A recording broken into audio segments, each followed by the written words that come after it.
ಗದ್ದೆ ಹೂಡ್ಲಿಕ್ಕೆಲ್ಲ ಬರ್ತಿರಲ್ಲ. ನಮ್ಮ ಅಪ್ಪನಿಗೆ ಎತ್ತು ಇಂಥ ತರೋದು ಕಷ್ಟ, ಎಲ್ಲೋ ಒಂದು ತಿದ್ದೋದೇ ತಂದ್ಕೊಳ್ಳೋದು. ಅದನ್ನ ಮುಂದ್ಗಡೆ ಹಗ್ಗ ಹಿಡ್ಕೊಂಡು ನಾವು ಹೋಗಿ ನಾವು ಎಳ್ಕೊಂಡು ಹೋಗ್ಲಿಕ್ಕೆ ಅಪ್ಪ ಹೂಡ್ಲಿಕ್ಕೆ ಆ ಸ್ಥಿತಿಲಿ ನಾವು ಕಾಲ ಕಳೆದಿದ್ದೀವಿ. ಹಾಗಾಗಿ ನಾವೇನು ಮಾಡಿದ್ವಿ, ಈ ಶಾಲೆಗಳೆಲ್ಲ ಹೋಯ್ತು. ನಮ್ಮ ಅಣ್ಣ ಒಂದು 6ನೇ ಕ್ಲಾಸ್ ಹೋಗಿದ್ದ, ನಾ ಅಣ್ಣ 2ನೇ ಕ್ಲಾಸಿಗೆ ಅಣ್ಣನೂ ಬಿಟ್ಟ. ಕಡೆಗೆ ನಮ್ಮ ತಮ್ಮ ಮಾತ್ರ 6ನೇ ಕ್ಲಾಸ್ ಹೋಗಿದ್ದ.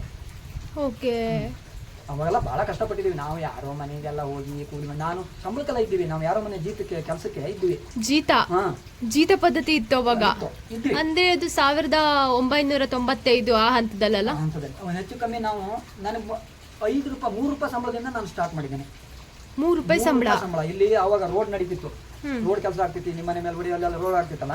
ಆ ರೋಡ್ ಕೆಲಸದ ಟೈಮಲ್ಲಿ ನಾನು 3 ರೂಪಾಯಿ ಸಂಬಳದಿಂದ ಚಾಲು ಮಾಡಿದ್ದೇನೆ. ಕೊನೆಗೆ ಎಷ್ಟು 5 ರೂಪಾಯಿ ಕೊಟ್ಟಿದ್ರು. ಆಮೇಲೆ ಬೇರೆ ಕಡೆ ತಿಂಗಳಿಗೆ 30 ರೂಪಾಯಿ ಸಂಬಳ. ನಾನು ಬೇಕಡೆ ಮಿಷನ್ ಹಾಕಿರಂತಿದ್ರು, ಅವ್ರ ಮನೇಲಿದ್ದೆ ಅಂತ ಸಂದರ್ಭದಲ್ಲಿ 30 ರೂಪಾಯಿ ಸಂಬಳ ತಿಂಗಳಿಗೆ. ಮತ್ತೆ ಈ ಆಸ್ತಿ ಎಲ್ಲ ಯಾರು ಸಂಪಾದನೆ ಮಾಡಿದ್ದು? ಇದೆಲ್ಲ ನಮ್ಮ ಒಡೆಯರ್ ಕಾಲದ್ದು, ನಮ್ಮ ತಂದೆಯವರು ಇದು ಮಾಡಿದ್ರು. ಉಳುವವನೇ ಭೂಮಿಯ ಒಡೆಯ ಬಂದಾಗ ಇದು ನಮಗೆ ಬಂದಿದೆ. ಓಕೆ, ಇಂದಿರಾ ಗಾಂಧಿ ಅವರು ಮಾಡಿರೋದು ಒಂದು ರೂಲ್, ಕಾಯ್ದೆ ತಂದಿರೋದು ನಿಮ್ಗೆ ತುಂಬಾ ಅನುಕೂಲ ಆಗಿದೆ. ಆಕ್ಚುಲಿ ಅದು ಕರೆಕ್ಟ್ ಅಲ್ವಾ? ಈಗ ಬೆವರು ಸುರಿಸಿ ದುಡಿಯೋದು ನೀವು, ಒಡೆಯ ಅನ್ನೋರು ಅವ್ರು ಏನು ಬೆಳೆಯಲ್ಲ, ಕಷ್ಟಪಟ್ರೆ ನೀವು ಬೆಳೆದ್ರೇನೆ ಅವ್ರಿಗೆ ಬೆಳೆ ಬರುತ್ತೆ. ಅವ್ರು ಏನು ಒಂದು ಹುಲ್ಕಡ್ಡಿನ ನಡ್ದೆ ನಿಮ್ ಬೆಳೆನ ಬೆಳೆದಿದ್ದು ತಗೊಂಡ್ಬಿಟ್ರೆ ಹೆಂಗಿರುತ್ತೆ? ಅಲ್ಲ, ಅದನ್ನೇ ಅವರು ಮಾಡಿರೋದು, ಇಂದಿರಾ ಗಾಂಧಿ ಅವರು ಮಾಡಿರೋದು ಒಳ್ಳೆತನನೇ ಆಗಿದೆ. ಅಲ್ಲಿಗೆ ಒಂದು ಯಾವುದೇ ಮಾಡ್ಲಿಕ್ಕೆ ಕಾಲಗಳು ಕೂಡಿ ಬರ್ಬೇಕು. ಯಾರ ಮಾಡ್ಲಿಕ್ಕಾದ್ರೂ ಕಾಲಗಳು ಕೂಡಿ ಬಂದ್ರೆ ಮಾತ್ರ ಮಾಡ್ಲಿಕ್ಕೆ ಸಾಧ್ಯ. ಯಾರೇ ಮಾಡ್ಲಿ, ಈಗ ಮೋದಿ ಅವರು ಇರ್ಬೋದು, ಅವ್ರು ಮಾಡ್ತಾರೆ ಅಂತ ಹೇಳೋದಲ್ಲ. ಇವ್ರು ಇರ್ಬೋದು, ನಮ್ಮ ಮುಖ್ಯಮಂತ್ರಿ DK ಶಿವಕುಮಾರ್ ಸರ್. ಆದ್ರೆ ಅವ್ರವ್ರು ಆ ಕಾಲಕ್ಕೆ ಸರಿಯಾಗಿ ಅವ್ರು ಮಾಡ್ತಾರೆ. ಹೌದು, ಟೈಮ್ ಬೇಕು ಎಲ್ಲದು. ಯಾಕಂದ್ರೆ ಇದು ತುಂಬಾ ಚಿಕ್ಕ ದೇಶ ಅಲ್ಲ, ತುಂಬಾ ದೊಡ್ಡ ದೇಶ, ದೊಡ್ಡ ರಾಜ್ಯ. ನಾವು ನೋಡಿ, ಈಗ ಉದಾಹರಣೆಗೆ ಈಗ ಕಾವೇರಿ ಹೋರಾಟ ನಡೀತಾ ಇದೆ, ಅದಕ್ಕೆ ಏನೇ ಇರ್ಲಿ ತ್ಯಾಗ ಮಾಡಿರ್ತಕ್ಕಂಥ ಬಂಗಾರಪ್ಪ ಅವ್ರ ಹೆಸರು ಬರ್ತಾ ಇದೆ. ಹೌದು, ಅವ್ರು ನಮ್ಮೂರವರು ಅನ್ನೋ ಹೆಮ್ಮೆ. ಹೌದು, ಅದು ಆ ಹೆಮ್ಮೆ ಅನ್ನೋದಕ್ಕಿಂತ ನೋಡಿ, ಅವತ್ತು ಮಾಡಿರೋ ಹೆಸರು ಇವತ್ತು ಉಳಿತಾ ಇದೆ. ಪ್ರತಿಭಟನೆ ಟೈಮ್ ಹೇಳ್ತಾ ಇದ್ರು ನೋಡ್ರಿ, ಬಂಗಾರಪ್ಪ ಅವರು ಇಂತ ಹೋರಾಟ ಮಾಡಿ ರಾಜೀನಾಮೆ ಕೊಡ್ಲಿಕ್ಕೆ ರೆಡಿಯಾ ಬಂದಂತವ್ರು ಅಂತ ಒಂದು ಹೋರಾಟಗಳನ್ನು ಮಾಡಿದ್ದಾರೆ. ತುಂಬಾ ಕಷ್ಟ ಇದೆ. ಅಂದ್ರೆ ನಾವು ನೋಡಿ, ಅವತ್ತಿನ ಕಾಲದಲ್ಲಿ ನಾವು ಹಠ ಸಾಧಿಸೋದು ಜಾಸ್ತಿ. ನಾನು ತುಂಬಾ ಹಠ ಸಾಧಿಸ್ತಿದ್ದೆ. ಒಬ್ಬನ ಮನೆಗೆ ಹೂಡ್ಲಿಕ್ಕೆ ಹೋಗಿದ್ದೆ.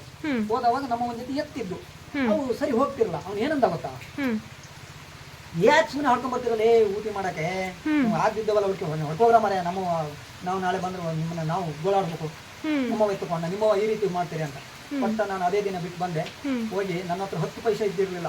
ಅಂತ ಕಾಲದಲ್ಲಿ ಮೊಳಲಿ ಅಂತ ಬಂತು ಹೊಸನಗರದಿಂದ ಒಳಗಡೆ. ಅಲ್ಲೊಬ್ಬರು ಭಟ್ರ ಮನೇಲಿ 30,000 ರೂಪಾಯಿ ಕೊಟ್ಟು ಒಂದು ಮಣ್ಣು ಹೊಡ್ಕೊಂಡು ಬಂದೆ. ದುಡ್ಡಿರ್ಲಿಲ್ಲ, ಸಾಲ ಮಾಡಿ ತಂದೆ, ಇಂಥ ಟೈಮಲ್ಲಿ ಕೊಡ್ತೀನಿ ಅಂತ. ಅಂದ್ರೆ ಆ ರೀತಿ ಹಠ ಸಾಧಿಸೋದು ನಮ್ದು ಪದ್ಧತಿ. ನಾನು ಹುಡುಗಿದ್ದು ಅಷ್ಟೇ. ನಮ್ಮ ಅಪ್ಪ ಅವನ್ನೆಲ್ಲ ಕತೆ ಇತಿಹಾಸ ಹೇಳಿಕ್ ಹೊಂಟ್ರೆ ತುಂಬಾ ಇದಿದೆ. ಯಾಕೆಂತಂದ್ರೆ ನಾವು ನಮ್ಮ ತಂದೆಯವ್ರ ಜೊತೆ ಹೋಗ್ತಿದ್ವಿ. ನಮ್ಮ ತಂದೆಯವ್ರ ಜೊತೆ ದುಡ್ಡು ಇರ್ತಿರ್ಲಿಲ್ಲ. ನನಗೆ 13ನೇ ವರ್ಷ. ಆಗ ನಮ್ಮ ಪೂಜಾರ, ಮಾಲಿಂಗ್ ಪೂಜಾರ ಅಂತ ಅಂಗಡಿ, ಮಾಲಿಂಗಜ್ಜ ಇಟ್ಟಿಗೆ ಹೋಗ ಅಂದ. ಇಟ್ಟಿಗೆ ಹೋಗ ಅಂದ. ನಾನು ಅದು ಅವತ್ತು ಕೇಳಿದೆ. ಮಾರನೇ ದಿನ ಮತ್ತೆ ಹೋದ್ರು ಹಂಗೆ ಇಟ್ಟಿಗೆ ಹೋಗ ಅಂದ. ಆಗ ನಮ್ಮ ಅಪ್ಪನಿಗೆ ಹೇಳಿದೆ, ನೀನು ಬೇಡ, ನೀನು ಶಿಸ್ತಾಗಿರೋ, ನಿನ್ನ ಹತ್ರ ಆಗೋದಿಲ್ಲ. ನಾನು ಅವತ್ತು 13ನೇ ವರ್ಷಕ್ಕೆ ವಹಿವಾಟನ್ನು ಹಿಡಿದಿದ್ದೆ ನಮ್ಮ ಸಂಸಾರದ. ಓಕೆ, ಸಂಸಾರದ ಜವಾಬ್ದಾರಿ ನಾನು 13ನೇ ವರ್ಷಕ್ಕೆ ಇದ್ದಿದ್ದೆ. ಗ್ರೇಟ್. ಓಕೆ, 13ನೇ ವರ್ಷಕ್ಕೆ ಹಿಡಿದು ನಮ್ಮ ಅಣ್ಣ ಮನೇಲಿ ಇರ್ತಿದ್ದ. ನಮ್ಮ ತಮ್ಮನ್ ತಗೊಂಡು ನಾವು ಸೇರೆಗಾರಿಕೆ ಮಾಡ್ತಿದ್ದೆ. ಈ ಜಾಮಂಡ್ರ ಮನೆ ಕಾಂಟ್ರಾಕ್ಟ್ ಮಾಡ್ತಿದ್ವಲ್ಲ, ಅದನ್ನ ಮಾಡ್ತಿದ್ದೆ. ಒಂದ್ ಸ್ವಲ್ಪ ವರ್ಷ ಮಾಡಿದೆ. ಆಮೇಲೆ ಗೇಣಿ ಗದ್ದೆ ಮಾಡ್ತಿದ್ವಿ. ತುಂಬಾ ಕಷ್ಟದಲ್ಲಿ, ಭಾರಿ ಕಷ್ಟ ಅನ್ಬಿಟ್ಟಿದ್ವಿ. ಗೇಣಿ ಗದ್ದೆ ಮಾಡಿದ್ರೆ ಅವರಿಗೆ ಎಲ್ಲ ಕೊಟ್ಟು ನಮ್ಗೇನು ಉಳಿತಾ ಇರ್ಲಿಲ್ಲ. ಅಂದ್ರೆ ಆ ಕಾಲದಲ್ಲಿ ಉಳಿತಿತ್ತು. ಗೇಣಿ ಗದ್ದೆ ಅಂದ್ರೆ ಹೆಂಗೆ ಅಂದ್ರೆ, ಅವರಿಗೆ 1 ಎಕರೆ 1-2 ಕ್ವಿಂಟಲ್ ಕೊಡ್ತಿದ್ವಿ, ನಾವು ತರ್ತಿದ್ವಿ. ಹಂಗೊಂದು 20-25 ಚೀಲ ಸಿಕ್ತಿತ್ತು. ಹೌದು, ಓಕೆ. ಆಗ ನಮ್ಗೆ ವರ್ಕೌಟ್ ಆಗ್ತಿತ್ತು. ಇವಾಗಂತರ ಗೊಬ್ಬರ ಇದೆಲ್ಲ ಸಿಕ್ಕಾಪಟ್ಟ ಆಗಿರ್ಲಿಲ್ಲ. ತುಂಬಾ ಇದಾಗ್ತಿತ್ತು. ಅಂದ್ರೆ ಭಾರಿ ಕಷ್ಟಪಟ್ಟಿದ್ವಿ ನಾವು. ಕೆಲವೊಂದು ಸಂದರ್ಭದಲ್ಲಿ ಇವ್ರನ್ನ ಮೆಟ್ಟಬೇಕು ಅನ್ನೋದೇ ನಮ್ಮ ದಾಯವಾದಿಗಳಿದ್ರು. ತುಂಬಾ ನಮ್ಮ ಬಗ್ಗೆ ಇದು ಅಂದ್ರೆ ಯಾವಾಗ ತಂದೆಯವ್ರ ಕಾಲದಲ್ಲಿ ಆಗ್ತಿರ್ಲಿಲ್ಲ, ಭಾರಿ ನಮಗೆ ಹಿಂಸೆ. ತುಂಬಾ ಕಷ್ಟಪಟ್ಟಿದ್ದಾರೆ ನಮಗೆ. ತುಂಬಾ ಕಷ್ಟ ಅಂದ್ರೆ ತುಂಬಾ ಕಷ್ಟಪಟ್ಟಿದ್ದಾರೆ. ಎಲ್ಲ ಚೇತರಿಸಿ ಆ ದೇವ್ರ ನಡೆಸಿ ನಮ್ಮ ತಂದೆಯವರು ತಾಯಿ ಎಲ್ಲ ಈಗ ಇರ್ಬೇಕಿತ್ತು. ಅವ್ರಿಗೆ ಇರೋಕೆ ಅದು ಇಷ್ಟ ಇಲ್ಲ ಬರೀ ನೋಡ್ಬೇಕಿತ್ತು. ಅಂದ್ರೆ ನಮ್ಮ ತಾಯಿ ನೋಡೋದ್ರು ಸುಮಾರು. ಈ ಮನೆ ಗಾಬರಿ ಇಲ್ಲೆಲ್ಲ ಇದೆ, ನಮ್ಮ ತಾಯಿ ಇದೆ. ಇಲ್ಲಿ ಆಲ್ಬಮ್ ಎಲ್ಲ ಇದೆ ನೋಡಿ. ನಮ್ಮ ತಾಯಿ, ನಿಮ್ಮ ಅಮ್ಮ ಇದ್ದಾರೆ, ಫೋಟೋನು ಇದೆ. 3 ವರ್ಷ ಆಯ್ತು ತೀರ್ಕೊಂಡು. ಅವರಿಗೆ ಪಾರ್ಸಿ ಆಯ್ತು, ಕಾರಣ ತೀರ್ಕೊಂಡ್ರು ಅವರು. ಅಮ್ಮ ಯಾರ ಜೊತೆಗಿದ್ರು? ಅಮ್ಮ ನಮ್ಮ ಜೊತೆಗೆ, ನಮ್ಮ ಇಲ್ಲೇ ಇದ್ರು. ಓ, ನೀವೇ ನೋಡ್ಕೊಂಡಿದ್ರಿ? ನೋಡ್ಕೊಳ್ತಿದ್ವಿ. ಇಲ್ಲೇ ಇದ್ದಾರೆ. ಓಕೆ, ಇವರೇ ನಮ್ಮ ತಾಯಿ ಅಲ್ಲ? ಹೌದೇ? ಅಲ್ಲ, ಇವರಲ್ಲ, ಇವರು ನಿಮ್ಮಮ್ಮ. ಇಲ್ಲಿ ಕಾಣ್ತಾರೆ ನೋಡಿ ಇದೆ ಅಲ್ಲ ನಾನ್ ನೋಡಿದೀನಿ ಈ ಅಜ್ಜಿನ. ಕರ್ನಾಟಕ ಹಾಕ್ತಾ ಇದ್ರೆ ಮಾತ್ರ ಬಿಟ್ರಿ ಅಂದ್ರೆ ಇವರು ಸ್ಕೂಲಿಗೆ ಬಂದಿದ್ರು, ನಾನ್ ನೋಡಿದೀನಿ ಇವ್ರನ್ನ. ಗೈಸ್ ಇವರು ತಿಮ್ಮಣ್ಣನ ಅಮ್ಮ. ನಿಮ್ಮ ಅಪ್ಪಾಜಿನ ನೋಡಿಲ್ಲ ನಾನು, ಅಮ್ಮನ್ ನೋಡಿದೀನಿ. ನೀವು ಶ್ರಮ ಪಟ್ಟಿದ್ದಕ್ಕೇನೆ ಇವತ್ತು ಇಷ್ಟು ದೊಡ್ಡ ಮನೆ ಕಟ್ಟಿರೋದು.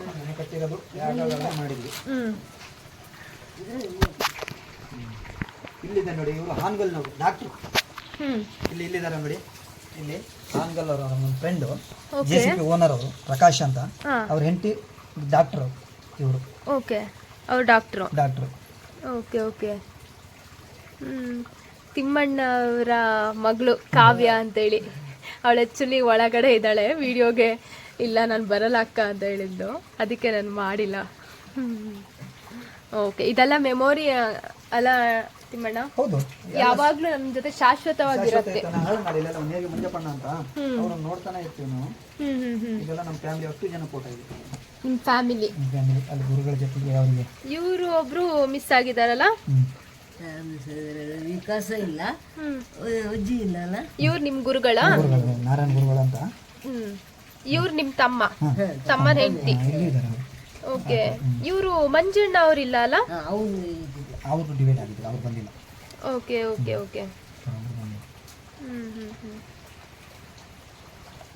ಚೆನ್ನಾಗಿದೆ. ನಾವು ಒಟ್ಟಿಗೆ ನಮ್ಮ ಮಗಳು. ಓಕೆ ಗೈಸ್, ಇದು ತಿಮ್ಮಣ್ಣ ಅವರ ಮಗ ಸಾಗರ್ ಅಂತ, ಅವ್ರ ವೈಫು ತಿಮ್ಮಣ್ಣ ಅವ್ರ ಮಗಳು. ಫ್ಯಾಮಿಲಿ ನೋಡಿದ್ರೇ ಖುಷಿ ಆಗುತ್ತೆ. ಚೆನ್ನಾಗಿದೆ ಫ್ಯಾಮಿಲಿ. ಓ, ಇದು ಎಂಟೈರ್ ಫ್ಯಾಮಿಲಿ ಇದೆ.